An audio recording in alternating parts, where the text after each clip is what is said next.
Pitch is Good donne la parole à un entrepreneur hors norme. Je devrais dire serial entrepreneur. Il a monté un certain nombre de startups. La dernière est devenue une success story avec une revente à plus de 100 millions de dollars. Aujourd'hui, il est directeur général d'un fonds d'investissement. Il est passé de l'autre côté de la barrière. Nous allons tout de suite retrouver notre invité, My Pitch is Good.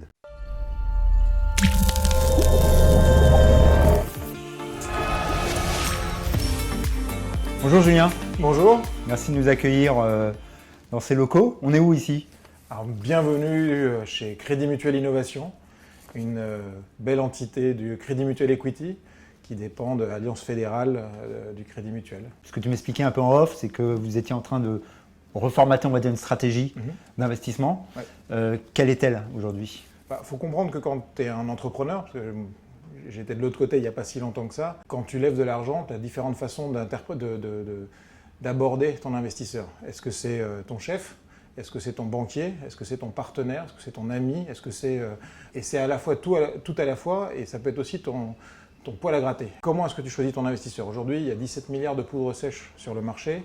De l'argent, il y en a. Donc comment on sélectionne? D'un autre côté, avoir quelqu'un au board qui ne te donne que de l'argent, ça n'a aucun intérêt pour un entrepreneur. Et notre métier est en train d'être disrupté et il faut que l'accompagnement et l'aider à accélérer devient primordial. Sinon, même nous, on va se faire disrupter. Et donc, c'est aussi pour ça qu'on voit de plus en plus de sparring partners. Et par exemple, dans l'équipe qu'on a constituée, il y a des anciens entrepreneurs, il y a des gens qui viennent d'incubateurs, et il y a aussi des financiers, il y a aussi des banquiers. Enfin, on essaye de créer une équipe qui soit un peu comme un puzzle, vraiment très complémentaire. On change un peu notre mode d'organisation en fonctionnant sur task force.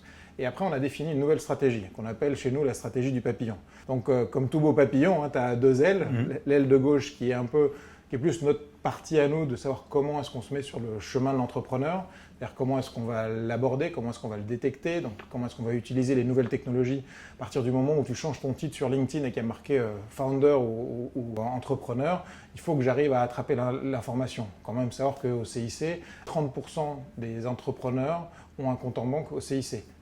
Ça, c'est des informations qu'il faut qu'on arrive à collecter, à intégrer et être le plus en amont possible sur cette partie-là.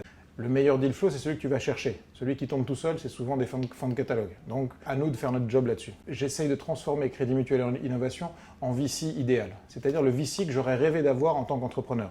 C'est tellement difficile de créer une société qu'il faut qu'on trouve le bon financier pour atteindre les bons objectifs. Donc, du coup, on a divisé notre aile de droite en 4 parties. La première partie qui est la plus grosse, qui est aujourd'hui au sein de Crédit Mutuel Equity, il y a déjà 370 sociétés dans lesquelles on a investi, à qui on demande quels sont vos besoins d'innovation sur les 12 mois à 5 ans à venir.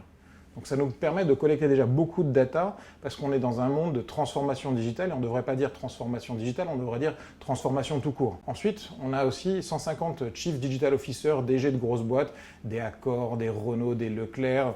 On est même représentant de la collaboration Startup Grand Compte à Bercy. Et donc tous ces gens-là, plutôt très CAC 40, eux ont aussi besoin d'innovation. Ils cherchent plus des métiers extrêmement spécifiques par rapport à ce dont ils ont besoin. Et donc là encore, ils nous partagent leurs besoins d'innovation sur les 12 mois à 5 ans à venir, ce qui me permet moi de sourcer exactement les bonnes boîtes, les financer et les accompagner. Pourquoi on fait ça aussi? C'est que prospecter en tant qu'entrepreneur vis-à-vis des grands comptes, ça devient impossible. Je discutais avec la personne de chez Leclerc, elle me disait qu'elle avait entre 50 et 70 demandes de rendez-vous de start-up par jour. Tu picores un peu, mais au final, tu ne réponds plus à ton LinkedIn, tu ne réponds plus à tes emails, tu ne réponds plus au téléphone. Par contre, tu réponds à ton banquier. Donc là, notre casquette de banquier permet de leur faire gagner du temps et de faire gagner du temps aux startups en présentant ce que j'appelle un bouquet de startups, c'est-à-dire les boîtes qu'on a au portefeuille qui sont dans l'accompagnement de la transformation digitale des grands groupes ou de toutes les boîtes en fait. Et donc, en un rendez-vous, je vais pouvoir leur présenter potentiellement 10 boîtes.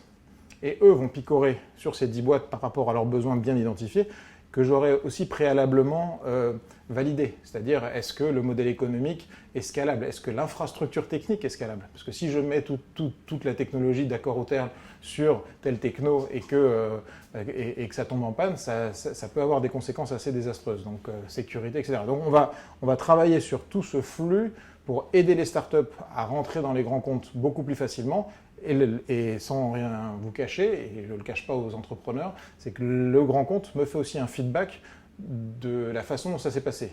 Donc ça, c'est une grosse partie de notre métier. Et si je veux désacraliser le métier, c'est de dire on va devenir un Tinder du business entre les startups et les entreprises.